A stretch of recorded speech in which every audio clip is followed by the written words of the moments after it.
Et salut à toi, bienvenue dans ce nouvel épisode du podcast Nourris ta santé. Aujourd'hui, je vais te parler de 3 raisons qui font que, au final, ton déficit calorique ne marche pas et que du coup, tu ne perds pas de poids comme il faut. Donc là, vraiment, on va aller droit au but dans cet épisode. Je te le dis direct, il n'y a pas d'autre raison possible. Peu importe, quand je te dis les 3 raisons, si tu te dis, bah non, c'est pas ça, c'est forcément une des 3 raisons. Ou du moins, ça peut être un mix de plusieurs et tu vas vite comprendre pourquoi. Mais en tout cas, ce n'est vraiment pas possible. Pour rappel, le déficit calorique, c'est quand tu consommes moins de calories que ce que tu dépenses. Donc, il y a vraiment la dépense énergétique, le fait de bouger dans la journée, le fait simplement de vivre, le fait de faire du sport, même de manger, etc. Ça fait dépenser de l'énergie à ton corps. Et à côté, bien évidemment, il y a l'énergie qu'on consomme qui vient seulement de notre alimentation. Et donc, si l'alimentation de notre journée nous amène plus d'énergie que ce qu'on en dépense, eh bien là, on va prendre du poids. On va être en surplus énergétique. Si c'est pareil, on va être en maintien. Et si on est en déficit, comme le nom l'indique, on va être en déficit, donc on va perdre du poids. Si on consomme moins d'énergie par l'alimentation que ce qu'on dépense par le mouvement, etc. Il y a 3 raisons. Et les raisons sont extrêmement... Enfin, il y en a 2 des 3 où ça va directement te parler et ça paraît assez logique. Mais la première raison, déjà, avant de partir en détail dans chacune, la première raison, c'est de sous-estimer tes apports caloriques. Donc, c'est-à-dire sous-estimer ce que tu vas consommer. Ensuite, deuxième raison, c'est aussi la compensation qui est inconsciente. Ça, j'en reparlerai un peu plus, c'est pas très clair le nom comme ça. Et troisième, eh bien, c'est de tout simplement surestimer tes dépenses cette fois-ci. Déjà, on va parler du premier point, de sous-estimer en fait ce que tu consommes. Comme je te l'ai dit, l'alimentation, c'est ce qui nous apporte de l'énergie, donc ce qui va déterminer ou pas si tu consommes moins ou plus d'énergie par rapport à ce que tu dépenses. Le truc, c'est que souvent, quand on fait une enquête alimentaire, quand on demande à quelqu'un qu'est-ce que tu as mangé et qu'on essaye de lui demander un peu des proportions dans l'assiette, etc., les personnes, alors il y a plein de raisons. Ça peut être une raison inconsciente, ça peut être une raison consciente, ça peut être un psychologique, ça peut être juste qu'on n'a pas les connaissances. Bref, il y a plein de choses qui font que généralement les personnes ont tendance à dire des quantités qui sont moins grandes et donc ça fait qu'on a une quantité d'énergie à la journée qui est plus petite que ce que c'est réellement. Par exemple, si une personne, ses besoins par jour, elle se dépense à 2000 calories par jour, eh bien, elle aura tendance à dire, si, imaginons de base, elle est en maintien calorique, c'est-à-dire qu'elle perd pas de poids, mais par contre, elle en prend pas non plus, eh bien, elle aura tendance à dire, ah bah, moi, je suis à 1600 calories. Si on fait, évidemment, le calcul, je lui dis, ouais, qu'est-ce que tu as mangé à midi? Qu'est-ce que tu as mangé ce matin? Etc. Eh bien, on va arriver à un total de 1600 calories. Alors que pourtant, en vrai, elle est à 2000 calories. Il y a plusieurs raisons qui peuvent expliquer ça. Je vais en reparler juste après. Mais évidemment, c'est aussi bien quand on demande ou quand la personne rentre ça sur son application. Si elle rentre ça sur son application, qu'elle pèse pas tout, eh bien, on peut vite arriver, pareil, à des nombres qui sont pas du tout réels par rapport à ce que c'est vraiment. Et donc, ça va fausser la valeur, ce qui fait qu'on est dans un déficit calorique, mais qui est masqué parce que, au final, on n'est pas en déficit calorique, mais on est en maintien calorique, voire en surplus calorique, ce qui fait qu'elle prend du poids au lieu d'en perdre. Les raisons de ça. Alors, déjà, c'est assez simple. C'est le fait déjà de mal évaluer les portions. J'en ai déjà parlé dans un autre épisode. C'est un épisode d'ailleurs qui est sorti il y a très peu de temps, mais est-ce que les applications de tracking sont fiables ou pas? Je t'ai déjà parlé de tout ce que je vais te dire après, mais je vais faire un récap.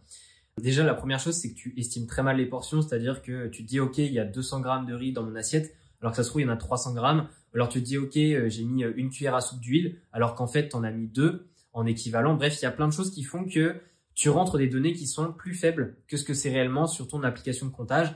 Et ça fait qu'au final, l'application est du coup pas fiable, mais c'est pas en tant que telle l'application, c'est plutôt ta manière de l'utiliser qui fait que tu es en maintien calorique alors que de base tu devrais être en déficit calorique dans ce cas-ci. Évidemment, il y a des aliments assez précis qui font souvent nous amener à des erreurs. Tout ce qui est sauce, tout ce qui est matière grasse, tout ce qui est boisson sucrée. Souvent, ce sont des choses en fait qu'on a tendance à oublier totalement et que les personnes ont tendance à oublier de me dire. Par exemple, si je te dis, OK, t'as mangé quoi ce midi? T'as tendance à vite me dire, OK, j'ai mangé des pâtes, du poulet et des haricots verts. OK. Mais par contre, même s'il y a eu de la sauce, généralement, la personne oublie de me dire qu'il y a eu de la sauce et quelle sauce surtout, parce que ketchup, OK, c'est pas très calorique, mais sauce samouraï, c'est autre chose. La personne aussi me dit pas forcément elle a utilisé de la matière grasse ou pas durant la cuisson. Donc évidemment, je peux lui poser la question. Mais ce que je veux dire, c'est que si c'est elle avec son application toute seule, elle va pas forcément rentrer qu'elle a mis de la matière grasse. Pareil, si elle a bu un verre de coca, elle va pas forcément me le dire, pas forcément le rentrer sur l'application. Et donc, si on a une marge d'erreur comme ça à chaque repas et qu'on a ça sur toute la journée, eh bien forcément, tu te doutes bien que on peut en fait ne pas être en déficit calorique, mais plutôt être en maintien, voire surplus calorique. Donc ça, c'est la première raison.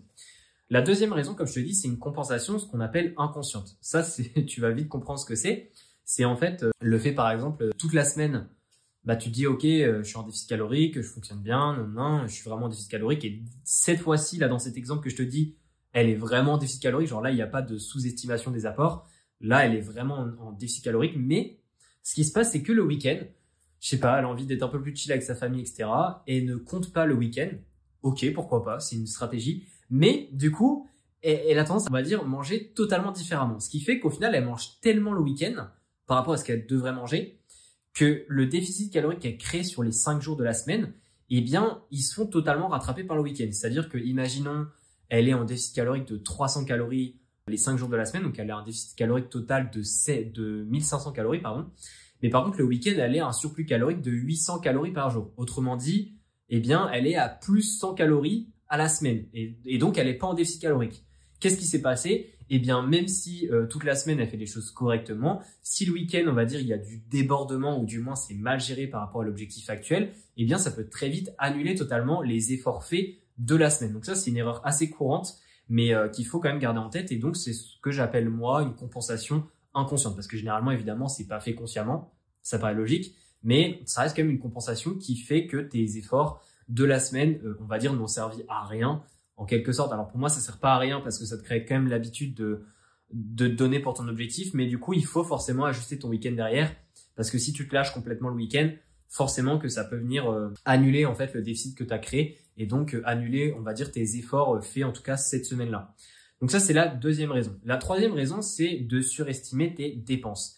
Généralement, et ça c'est, alors on n'est pas en partie aidé, mais c'est en partie à cause du téléphone, à cause des montres connectées, qui ont tendance à donner des énormes valeurs pour parfois une dépense qui est beaucoup plus faible. Il y a une marge d'erreur d'ailleurs sur beaucoup de montres qui sont environ de 30%. Donc par exemple, si elle te dit après un run, bravo, vous avez brûlé 800 calories, en fait ça se trouve, tu as brûlé 600 calories. Mais sauf que le truc, c'est que si elle te dit ça, et du coup il y a 200 calories au final qui sont brûlées en moins que ce que c'est réellement, c'est-à-dire 800 calories, c'est ce qu'elle te disait, mais au final c'est 600 calories, et qu'à la journée, les différents pas, la marche et ça que tu as fait, ton téléphone il te dit bravo, vous avez brûlé 500 calories, mais au final c'est plutôt 300 calories, eh bien, si tu additionnes les deux et qu'imaginons tout le reste de l'alimentation, tout se passe bien, ton déficit, etc., tout est bien, bah en fait, tu te rends compte que ta dépense énergétique est quand même 400 calories dans mon exemple, de moins que ce que dit ton téléphone, ta montre, etc., et aussi ton application. Et donc, ça fait que bah, peut-être que le déficit calorique que tu as créé, qui est de 400 calories, au final, n'est plus en déficit calorique. Parce que vu que ta dépense énergétique est moins grande que ce que t'as dit ta montre, ton téléphone et ton application de tracking, eh bien, au final, le déficit calorique n'est plus vraiment là. Donc ça, c'est la troisième erreur. Généralement, on a tendance à surévaluer nos dépenses. On a tendance à, sur un effort perçu, se dire, ah ouais, je me suis vraiment donné à fond. Souvent, on le compare aussi avec la sueur, en mode, j'ai sué beaucoup, j'ai brûlé beaucoup de calories.